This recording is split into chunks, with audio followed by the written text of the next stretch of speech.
Même s'il est normal encore qu'à cet âge tout ne soit pas parfaitement maîtrisé, il y a quand même des petits signes qu'il faut savoir repérer pour pas laisser traîner s'il y a besoin d'aider les enfants sur telle ou telle chose.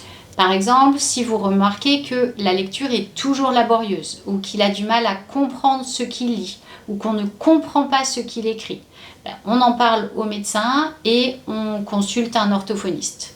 S'il y a des difficultés d'attention et de concentration qui perturbent les apprentissages, là aussi, on consulte un orthophoniste ou un neuropsychologue. Si vous repérez des difficultés sur le raisonnement logique, ça aussi, un orthophoniste peut vous aider. S'il refuse les activités collectives ou s'il a du mal à nouer des amitiés durables, ça peut être un petit peu inquiétant. Donc on en parle au médecin qui va orienter peut-être vers un suivi psychologique pour voir si des choses peuvent être faites pour votre enfant.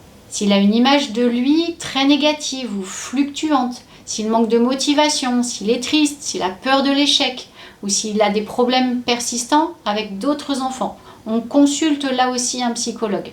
Il n'y a pas forcément besoin de 25 000 séances, mais quelques-unes peuvent débloquer certaines situations.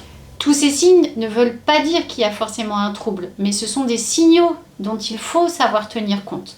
Mieux vaut en parler tôt avec un professionnel qui orientera ensuite vers la bonne personne. L'idée, c'est d'éviter que les difficultés s'installent et touchent à l'estime de soi ou que la scolarité soit perturbée de façon importante.